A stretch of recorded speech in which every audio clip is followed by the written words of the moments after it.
के ऊपर हमला हो जाता है। अमल सारा का सारा इल्ज़ाम ज़हीन के ऊपर लगा देती है। पुलिस ज़हीन को पकड़ कर ले जाती है। अमल को कैसे यकीन हुआ और उसने किस तरीके से ज़हीन के ऊपर ये इल्ज़ाम लगाया और अमल के ऊपर हमला करने वाले लोग कौन थे, ये सब कुछ आज के हिस्से में बताएंगे। जो नए लोग हैं मेरे चैनल पे, जल्दी से चैनल को सब्सक्राइब कर दें और साथ में लगे बेल के बटन को लाजमी प्रेस कर दें ताकि नई आने वाली वीडियो की नोटिफिकेशन आप लोगों को आसानी के साथ मिल सके। रात के वक्त अमल के ऊपर जैसे ही हमला होता है, सुबह होती है, अमल के जो दोनों बाजू होते हैं वो जख्मी होते हैं और वो रेहान के साथ कॉल पे बात करती है, उसे सब कुछ बताती है। रेहान और अमल दोनों मिलकर जो वो ज़हीन के खिलाफ FIR दर्ज करवा देते हैं। जब FIR ज़हीन के खिलाफ दर्ज होती है, ज़हीन तो सुकून के साथ रात को सोता है, उसे इस चीज़ का पता भी नहीं होता और जैसी सुबह होती है तो पुलिस जो इसके घर पहुंच जाती है और ज़हीन को वहां से लेकर जाने की कोशिश करती है। जब ज़हीन को लेकर वहां से जाने की पुलिस कोशिश कर रही होती है तो ज़हीन बेचारा शोर मचाने की कोशिश करता है और पुलिस वालों को समझाता है कि भाई आप थोड़ा सा सब्र कर लें,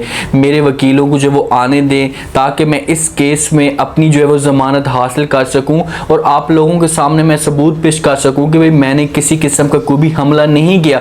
पुलिस कहती है कि भाई आपके खिलाफ वारंट है और हमने हर सूरत में आपको गिरफ्तार करके लेकर जाना है। तो ज़हीन कहते हैं कि मुझे ये तो बताओ कि भाई सुबह सुबह जो है किसने मेरे खिलाफ वारंट जारी कर दिए हैं। तो पुलिस वाला कहता है कि भाई आपके खिलाफ FIR भी दर्ज हो चुकी है और हमें जो ऊपर से आर्डर है, हर सूरत में हम आपको गिरफ्तार करके लेकर जाएंगे। ज़हीन बेचारा अंदर से जो वो डरा हुआ होता है क्योंकि उसने कभी इस किस्म की हरकत की नहीं है, उसके सिर्फ और सिर्फ फूके ही होते हैं। अमल को डराने की सिर्फ और सिर्फ कोशिश करते हैं, लेकिन अमल ने सारा का सारा इल्ज़ाम ज़हीन के ऊपर लगाए हुए है और माँ के ऊपर लगाए हुए है कि भाई ये दोनों मिलकर मेरे ऊपर हमला करवा सकते हैं। इसी वजह से अमल ने इन लोगों को पहले भी धमकी दी थी कि भाई किसी किस्म का मेरे ऊपर हमला हुआ तो मैं सारा का सारा इल्ज़ाम आपके ऊपर लगाऊंगी और आप लोगों को किसी भी सूरत में नहीं छोड़ूंगी। बेचारा ज़हीन अपनी माँ को आवाज़ देता है, उससे कहता है कि माँ जी आप इन्हें समझाएं, मुझे जो है यहाँ से रिहा करवाएं, मैंने जो है वो जेल नहीं जाना। तो माँ समझाती और कहती कि बेटा इस वक्त मैं कुछ भी नहीं कर सकती, मैं मजबूर हूँ, आप ऐसा करें कि यहाँ से चले जाएं, बाद में वकीलों के साथ बात करवा के आपकी जो है वो ज़मानत करवा देती हूँ। पुलिस वाले जो है वो ज़हीन को लेकर चले जाते हैं। पीछे से अमल परेशान होती है, दिलशाद बेगम भी बड़ी परेशान होती है कि भाई अगर ज़हीन ने जो है वो हमला करना भी था तो वो कम से कम हमारे साथ बात करता, हम तीनों मिलकर जो है वो अमल को मजबूर करते या इससे डराने की कोशिश करते। इन्हें हमारे साथ कोई इस किस्म की बात शेयर नहीं की तो ये कैसे हो सकता है। इसी वजह से दिलशाद बेगम जो है वो सारा इल्ज़ाम माँ के ऊपर लगा देती है कि भाई ये हमला करने वाली माँ ही है और माँ खुद अंदर से ये सब कुछ करवा रही है। अमल बेचारी परेशान खड़ी होती है। रेहान इसके पास आता है, इसे हौसला देने की कोशिश करता और कहता है कि भाई आपको परेशान होने की कोई भी ज़रूरत नहीं है। अमल रेहान को कहती है कि भाई मैं ऐसे सोच भी नहीं सकती थी कि भाई ज़हीन इस किस्म की घटिया हरकत तक भी जा सकता है, मुझे वो मरवाने की कोशिश भी कर सकता है। रेहान कहते हैं कि भाई आपको परेशान होने की कोई भी ज़रूरत नहीं है, आप पुलिस जो उसे पकड़ कर लेकर चली गई है तो इसकी जो सज़ा है उसे ज़रूर मिलेगी। आप ऐसा करें कि मुझे जो और भी ज़्यादा आपके ऊपर शक हो रहा है, आप ऐसा करें कि आप आंटी के घर चले जाएँ, वहाँ पर अपने आप को जो है वो सेव कर लें। इस घर में जो आपका रहना वो ठीक नहीं है, फिर से दोबारा जो आपके ऊपर हमला हो सकता है या दिलशाद बेगम आपको ब्लैकमेल कर सकती है। लेकिन अमल जो है वो इनकार कर देती है। रेहान को उससे कहती है कि भैया मुझे किसी किस्म का कोई भी डर नहीं है और वैसे भी वो जो दरवाजे मेरे लिए हमेशा बंद हो चुके हैं और अब अंदर से मैं इतनी ज़्यादा जो है मजबूत हो चुकी हूँ कि इन लोगों का जो मैं मुकाबला करने के लिए तैयार हूँ, मैं इन लोगों का मुकाबला कर सकती हूँ। अगर ये लोग मेरे ऊपर हमला दोबारा करेंगे भी सही तो मैं फिर जाकर जो इन दोनों के ऊपर भी FIR दर्ज करवा सकती हूँ। रेहान तो समझाने की कोशिश इससे बार बार करता है कि भाई तू जा वहाँ पर जाकर सुकून के साथ रह ले, एक तो तुम्हारी जो है ज़हनी परेशानी है वो दूर हो जाएगी, दूसरा जो ये लोग फिर से हो सकते हैं कि तुम्हारे ऊपर हमला करें, तुम्हें मारने की कोशिश करें या तुम्हें डराएं कि भाई ज़हीन के खिलाफ तुम केस जो कर रही हो इसको बंद कर दो वरना तुम्हें और भी हम नुकसान पहुंचाएंगे। तो इसी वजह से वो चाहता है रेहान कि यहाँ से ये चली जाए। लेकिन अमल ने रेहान को इनकार किया है कि भाई मैं इन लोगों के सामने जो है वो डर कर रहूँगी या इन लोगों के सामने जो है वो छुपी रहूँगी या बात नहीं करूँगी तो ये और भी मेरे ऊपर जो है वो चढ़ाई करेंगे और मुझे ब्लैकमेल करने की कोशिश करेंगे। इसी वजह से अमल ने जो फैसला किया है वो बहुत ही अच्छा किया। एक तो इसका अपना घर है, दूसरा इस घर में अगर ये डर कर रहेगी तो माँ इसके ऊपर जो है वो प्रेशर डालेगी, दिलशाद बेगम भी इसे डराने की कोशिश करेगी।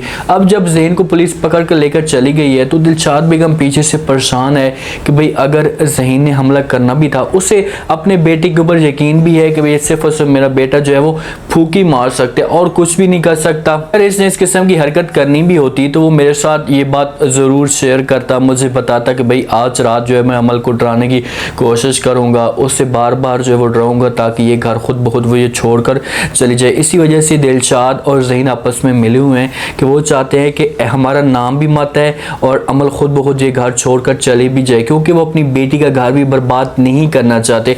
दिलशाद आती है वहाँ के पास और सारा जो इल्ज़ाम है वो वहाँ के ऊपर लगा देती है और कहती है कि भाई ये सब कुछ है वो तुमने करवाया है, मैंने आपको मना भी किया था कि आपने ऐसा नहीं करना, लेकिन आपने मेरी कोई भी बात नहीं सुनी और आपने अमल के ऊपर जो वो हमला कर दिया। तो माँ जो इनकार कर देती। अब माँ भी इस हमले में मुलविस नहीं है, ना ही ज़हीन इस हमले में मुलविस है और ना ही माँ इस हमले में मुलविस है, दोनों ये सेव है और दिलशाद बेगम को भी इस बात का नहीं पता। माँ जो है जब ये बातें सुनती है दिलशाद की तो वो इनकार करती है कि भाई मैं इस किस्म की कैसे हरकत कर सकती हूँ, मैंने तो इस किस्म का कोई भी हमला नहीं किया और ये सारे के साथ जो है वो अमल ड्रामे कर रही है अपनी जान बचाने के लिए या हम लोगों को ये फंसाने के लिए सब कुछ कर रही है। आप इस बात पे यकीन करें मेरा, वो दिलशाद को किसी तरीके से यकीन करवा लेगी कि भाई मैंने ये हमला नहीं किया।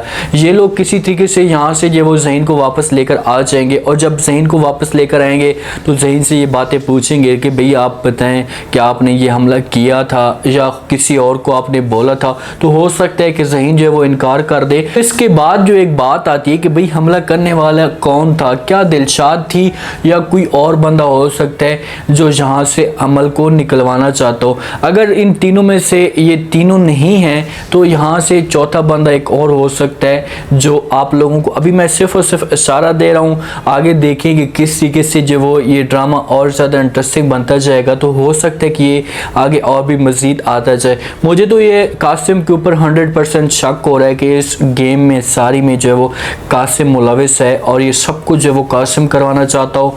वो चाहता हो कि भाई अमल ये घर छोड़कर चली जाए, या रेहान भी हो सकता है ये भी ये चीज़ें कर सकते हैं, क्योंकि रेहान भी इस घर में आता है और वो भी आकर मुलाकात करता है और उस पूरे घर का उसे पता है कि भाई कहाँ पे अमल रहती है। मुझे रेहान तो ये काम नहीं कर सकता, वो तो इतनी मोहब्बत करता है अमल के साथ, तो वो कैसे सब कुछ कर सकता है। रेहान अपने फ़ायदे के लिए भी कर सकता है कि भाई ये जय आंटी के पास वहाँ पर रहेगी अपनी माँ के घर, तो मुझे जो इसके साथ बात करने का मौका मिल जाएगा और इससे जो है वो मैं अपनी मोहब्बत में मुब्तला करूँगा। चोर जिस हिसाब से जाता है उसकी आंखें तो ना ही ज़हीन वाली लग रही होती हैं और ना ही रेहान वाली, और इसकी जो है वो पैट नहीं उसे संभाली जा रही होती, जिसकी वजह से वो हमला करने में नाकाम हो जाता है और अमल जो है वो उसे जलील करती है और जलील करके भगा देती है। कि पैंट मजबूत होती तो हो सकता है कि वो अमल को मारने में कामयाब हो जाता। उम्मीद है आज के रिव्यू, आज के ये टीजर आप लोगों को पसंद आया होगा। आपने कमेंट सेक्शन में अपनी कीमती लास्ट में दिन बताने का आपको क्या लगता है कि क्या अमल के ऊपर हमला करने वाला लोग ज़हीन वाले ही थे या इसके अलावा कोई और भी हो सकता है। जिस हिसाब से ज़हीन को पुलिस पकड़ कर लेकर गई है तो क्या ज़हीन को पुलिस मारेगी तो उसके बाद ये जो जुर्म है वो एक्सेप्ट कर लेगा, या अमल जो है वो ज़हीन को यहाँ से छुड़वा कर ले आएगी। अगर छुड़वा कर लेकर आती है तो उसके बाद अमल का क्या असर होने वाला है, क्योंकि ज़हीन तो इसके साथ नफरत करना शुरू कर देगा। ज़हीन ने अगर ये हरकत नहीं की वो तो कहेगा कि भाई तुम मुझे खुद यहाँ से दूर करवाना चाहती है, तुम किसी और के साथ जो है वो रंगरलियाँ मनाना चाहती हो, इसी वजह से हरकतें करना चाहती हो, तो अमल की और भी वैल्यू गिर जाएगी। तो इसके पीछे आखिरकार कौन है ये सब आपने बताना है और चैनल को लाजमी सब्सक्राइब कर दें। अपना खास ख्याल करें, दुआ में याद रखें। मुझे इजाज़त, अल्लाह।